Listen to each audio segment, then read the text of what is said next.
Hello everyone, my name is Akal and I am a somatic therapist as well as an astrological counselor. If you'd like to find out a little more about the work I do, you can check out my website, which I have posted down below the video. Also down below the video is vaultoftheheavens.com, which is where you can go to find out your specific nakshatras as they relate to your ascendant, your sun, and most importantly, your moon. So what we're going to look at now, the whole purpose of this video, let's say, is we're going to be looking at how the planetary energies associated with Krittika Nakshatra, how they all intertwine. I guess in some ways that all these nakshatras are kind of an amalgamation. There's sort of like layers of planetary energies that are all kind of mixed. And I guess that's every human being to some degree, of course. So now with Krittika Nakshatra, this is interesting. I'm going to start off with the symbol. So the symbol for Krittika is the razor. A lot of the associations, when I was doing my research for this nakshatra, a lot of the associations tend to be kind of negative about this one. They call it demonic or destructive, whatever. And again, I think that could be true of any nakshatra. That's where I get kind of irritated with some of these Vedic astrology books where they go into like, calling things demonic, or, this sign is demonic, that side is godlike, whatever. To me, it really is a matter of the individual and whether the individual is embracing, their path and their growth in terms of like awareness. So with Krittika, I could see kind of how it could potentially be destructive, because this is once again, it's falling within Aries. At least the first, I believe, 2/3 fall within Aries, and then, or maybe it's the first 3/4. Whatever, but the point is it starts to bleed into Taurus, which is ruled by Venus. And so we're getting two energies that are kind of intertwining here. And I find oftentimes with the nakshatras that are around, that are usually, let's say, bridging two different signs, two different rashis or astrological signs, oftentimes we get sort of agitated energy. And so what we have here is we have Mars and Venus kind of mixing. So we have the sort of prototypical, quote-unquote, masculine, aggressive, proactive energy of Mars mixing with the attractive, sensual, passionate energy of Venus, or kind of stereotypically feminine energy. So in some ways, like I said, that can create a friction. But as the friction, as I can kind of feel it, it might spell out in the terms of like Mars, particularly in Aries, is about what do I, the individual, want to achieve. I want to go after this. I want to go after that. Now, Venus, as it relates to Taurus, is preservative. It's not necessarily, in some levels, I guess it is about achievement, of course, but it's about recognizing what one desires, what one values, and then going after those things. So here we have the influence of these individuals recognizing what it is that they value. And again, what it does is it kind of grounds the energy a bit. So what we could have here is a friction between what one desires and what one is driving toward. So there could be conflicts there. Now, the razor that I brought up earlier, this is the tool that aids them. And I believe, personally, what I believe is the razor is actually related to the guna, which is the expression of the sign, which is sattva. Sattva basically means passive, neutral. It implies the movement towards balance. See what else? It could be, an emphasis on meditative mind, etc. So keeping that in mind, the razor in this particular case is not a weapon. It's a tool for cutting away, like a surgeon, what is unnecessary. So, and that's what sattva does. It gets a passive energy that slows down this intense Martian drive. It slows it down so that discernment can happen.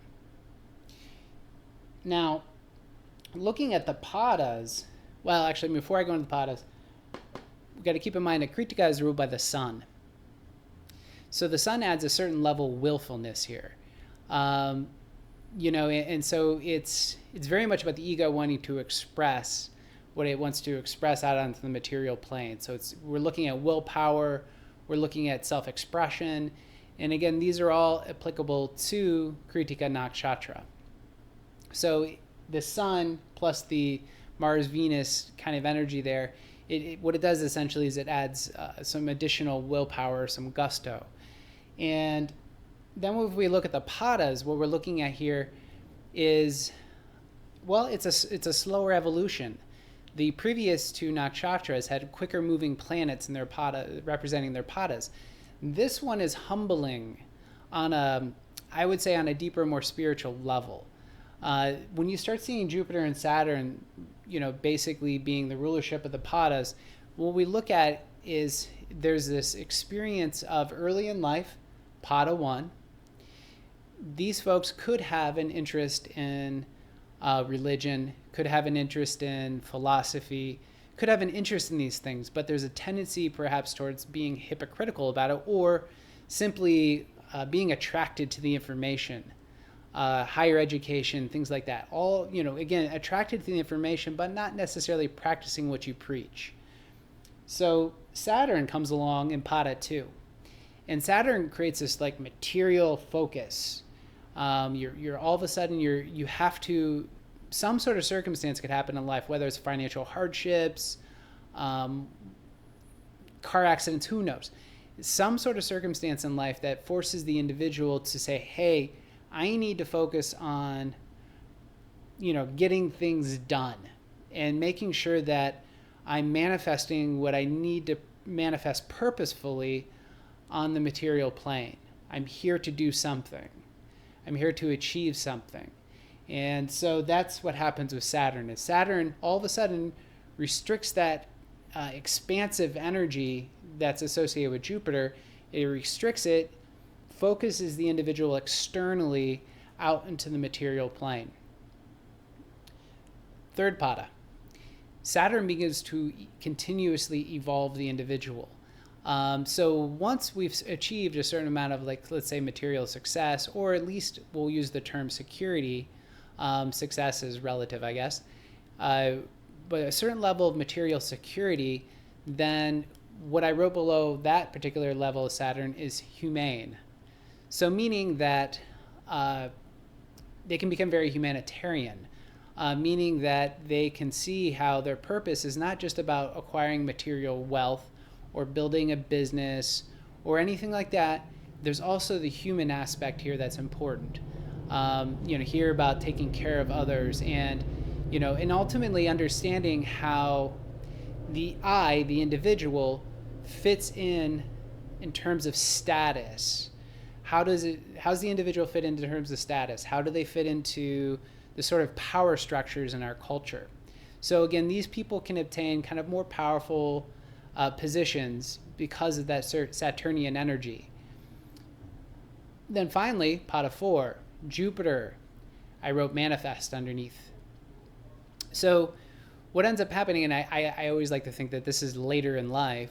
So after they've worked through the hardships of Saturn, they've cultivated what they needed to on the material plane, they've found their position in society, then what they can do is they can reestablish that Jupiter energy that existed prior in life, and all of a sudden they can move towards their higher self-expression.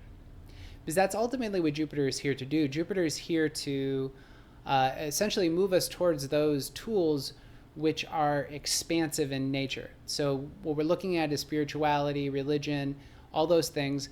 But this time, these individuals have the opportunity to not be hypocrites about it, but to follow through and practice.